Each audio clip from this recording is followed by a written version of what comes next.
నమస్తే, నేను మీ హరి. ఈరోజు మనతో పాటు ఉన్నారు ఆధ్యాత్మికవేత్త పరమహంస గారు. జగద్గురు ఆదిశంకరాచార్యుల వారి తల్లికి ఆ శ్రీకృష్ణ భగవానుడు మోక్షం ఎలా ప్రసాదించాడో ఒక కథ రూపంలో తెలుసుకుందాం. నమస్తే అండి. నమస్తే అండి. చాలా ఇంట్రెస్టింగ్ సబ్జెక్టులు మీరు అడుగుతున్నారు. నాకు తెలిసినంతవరకు చెప్తాను. చాలా సంతోషం. ఓకే. జగద్గురు అంటే ఆ మాటలోనే చాలా అద్భుతమైన పదం ఉంది. అవును. యాక్చువల్గా జగద్గురు శ్రీకృష్ణ భగవానుడు జగద్గురు అంటాం. ఓకే. కృష్ణం వందే జగద్గురు జగద్గురు. అంటాం. అవునండి. అయితే ఈ ఆదిశంకరాచార్యులు వారు ఎవరైతే ఉన్నారో ఆయన పరమేశ్వరుడి అంశతో జన్మించిన ఒక పరమేశ్వర తత్వంతో పుట్టిన అవతార పురుషుడిగా కూడా మనం చెప్పుకోవచ్చు అన్నమాట. ఓకే. ఆయనే సాక్షాత్ పరమేశ్వరుడు అన్న అందులో ఎటువంటి సందేహం లేదు. ఓకే. మన దేశంలో ఇటువంటి మహానుభావుల రూపంలో భగవంతుడు అవతారాలు ఎత్తడం మన భారతదేశం యొక్క ప్రత్యేకత. ఓకే. ఇక మీరు అడిగిన విషయానికి వస్తే ఈ శంకరాచార్యకి అలాగే మన శ్రీకృష్ణ భగవానుడికి అసలు ఏమిటి లింకు, ఈ కథ ఏమిటి, ఈ కథ విషయం ఏమిటి అని చూస్తే ఈ శంకరాచార్య కేరళ రాష్ట్రంలో కాలడి అనే ఒక చోట పుట్టాడు. ఓకే. తల్లి ఆర్యాంబ. అయితే శివుడి అంశని చిన్నప్పుడే ఆయన చాలా వేదాలు అవి 8 ఏళ్ళు ఉండగానే అన్ని నేర్చేసుకున్నట్టు ఆయన ఏకసంతాగ్రహిగా.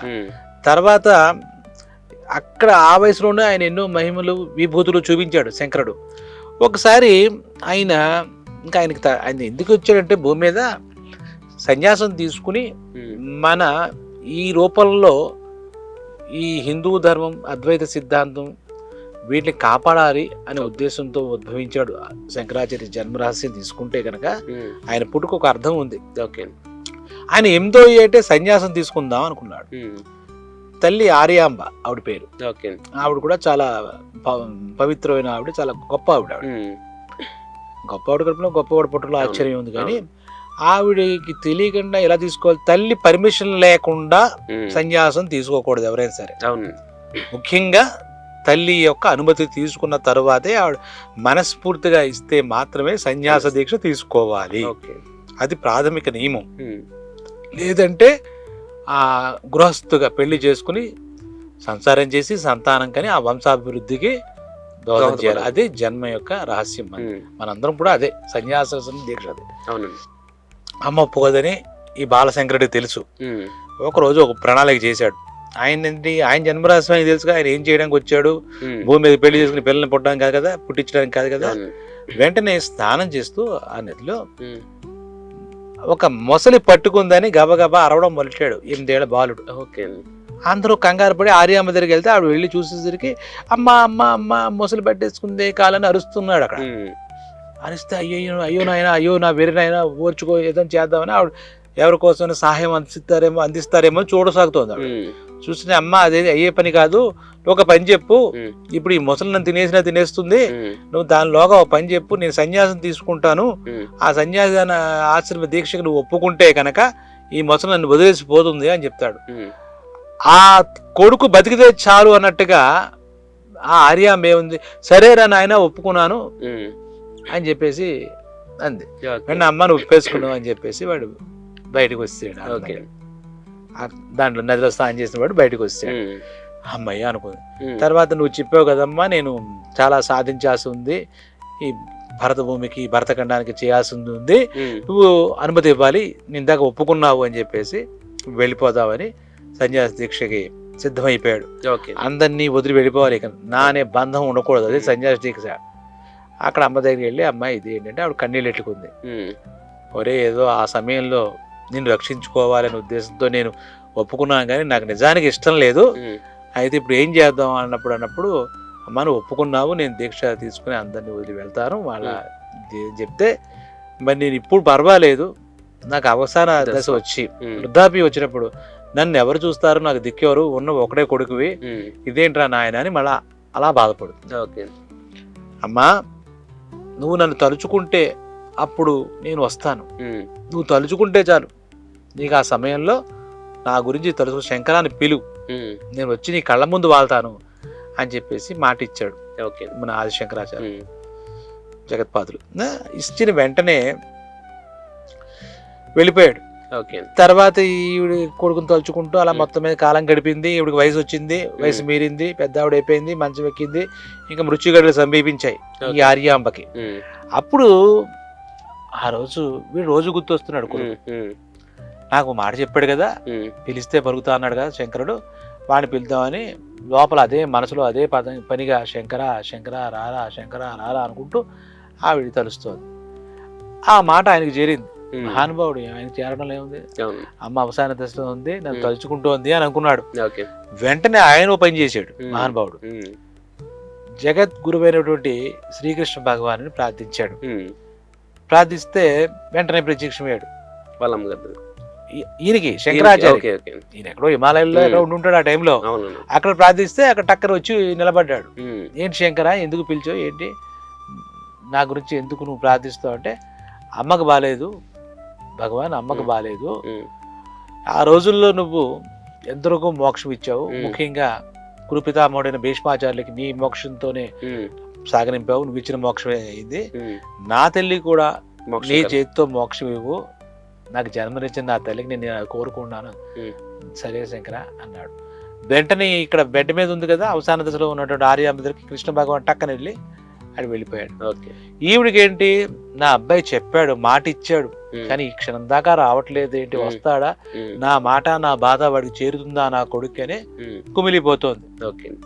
ఈలోగా అలాగ అసలు ఓపిక లేదు, మనసు మీద ఉంది ఇంకా, అంటే ఇంకా కొన్ని క్షణాల్లో ఆవిడ అయిపోతుంది, చనిపోతుంది అన్నట్టుగా ఉంది వాతావరణం. అలా మూలుగుతూ ఉన్నప్పుడు కృష్ణ భగవానుడు ఒక బాలకృష్ణుడి రూపంలో అక్కడికి వెళ్ళాడు, చిన్న బాబులాగా వెళ్ళాడు, బుడిబుడి అడుగులు వేసుకుంటూ ఆ మంచం దగ్గరికి వెళ్ళాడు.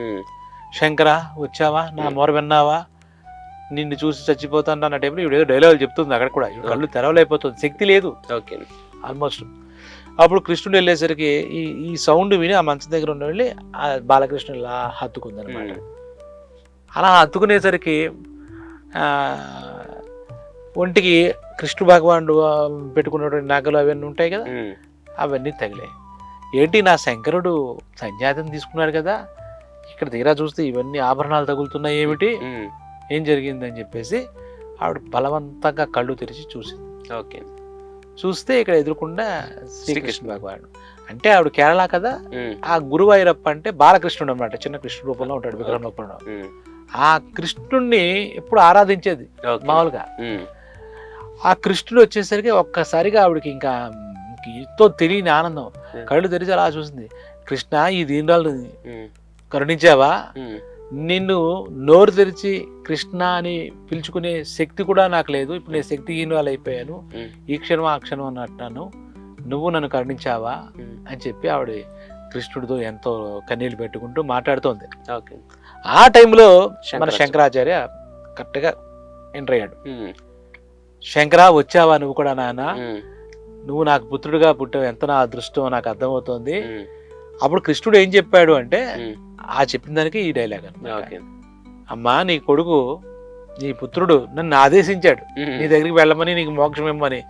వాడు చెప్పకుండా ఉంటే నువ్వు వచ్చేవాడిని కాదు, చెప్పితే నేను రాకుండా ఉంటానా అమ్మా, అమ్మవై నిన్ను చూడకుండా ఉంటానా అని చెప్పి శంకరుడు నన్ను ఆదేశించాడు అని చెప్తాడు. గమ్మత్తు ఏంటంటే, వెంటనే నువ్వు వెళ్ళి అమ్మని చూడు, అమ్మను ఇది చెయ్యి, మోక్షం ఇవ్వు అని చెప్పి నన్ను ప్రార్థించాడు, కాబట్టి నేను వెంటనే వాడికన్నా ముందు వచ్చాను అని చెప్తాడు.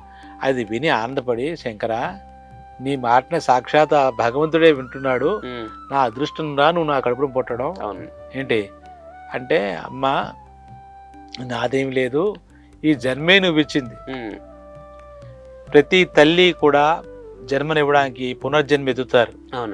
నువ్వు నా కోసం ఎన్ని కష్టాలు పడి ఉంటావు, ఎన్ని బాధలు అనిపించి ఉంటావు, అలాగే భగవంతుడు ఆయన కూడా ఒక తల్లికి పెట్టే అవతారం ఎత్తినప్పుడు ఆయన కూడా తల్లి రుణం తీర్చుకోలేడు, నేనెంత, అందుకే పరుగునెట్టి అమ్మని చూడడానికి, అమ్మ ఎవరికైనా అమ్మన్నట్టుగా ఆయన వచ్చాడు. పైపెచ్చు నేను నీకేమి తీర్చుకోగలను నీ రుణం చెప్పు నువ్వు అని చెప్పి, ఒక్కటి చేయగలను నేను అని చెప్పి, నీకు ఒక పాద నమస్కారం చేసుకుంటానమ్మా, నీ రుణం ఎలాగో తీర్చుకోలేను, నీ ఆశీస్సులు అంతిమంగా తీసుకుంటానని చెప్పి సాష్టాంగంగా నమస్కారం చేసి, ఏంటి కృష్ణయ్య నీకు ధన్యవాదాలు, నా తల్లికి మోక్షాన్ని ఇవ్వు అని చెప్పి నమస్కారం చేసుకున్నట్ట మన ఆదిశంకరాచార్య. దాంతో ఆర్యంబ స్వర్గస్థురాలైంది. ఆవిడకి జన్మ లేకుండా ఉమ్. పుత్రుడు శంకరాచార్య వల్ల ఆవిడకి కృష్ణ భగవానుడి ద్వారా మోక్షం. మోక్షం వచ్చిందనమాట. ఇది ఆర్యాంబ శంకరాచార్యుల కథల్లో. శంకరాచార్యుడు ఎన్నో చేశాడు, ఉమ్. కాకపోతే తల్లి రుణం తీర్చుకోవడం కోసం ఇలాగ ఇంతటి చేసి మనకు ఒక మాట చెప్పాడు మనందరికి కూడా, ఉమ్. తల్లికి పాదాభివందనం చేసుకోండి, ఉమ్. ఎటువంటి సమస్య ఉండదు. ఓకే. తల్లి మాట వినడం అని, తల్లి పట్ల ఎంత ఎలా ఉన్నా కూడా ఆ శంకరాచార్య తత్వం వింటే ఉమ్. ఆవిడ పట్ల, తల్లిదండ్రులు ఇద్దరి పట్ల, ముఖ్యంగా తల్లి పట్ల, ఉమ్. జన్మనిచ్చి మనకు ప్రాణం పోసి భూమి మీద తీసుకొచ్చిన తల్లి రుణం ఎప్పటికీ తీర్చుకోలేం. ఓకే. కానీ ఆవిడ పాద నమస్కారం చేసుకుంటే కనీసం కొంతైనా మనకి విముక్తి దొరుకుతుంది ఉమ్. అని ఆ శంకరాచార్యుడు ఆ సంఘటన ద్వారా బోధిస్తాడు అనమాట. కాబట్టి మాతృ రుణం తీర్చుకున్న శంకరాచార్యుడు ఈ విధంగా కృష్ణ భగవాన్ని ప్రార్థించి తన తల్లికి మోక్షం ఇప్పించాడని ఒక కథనం అన్నమాట.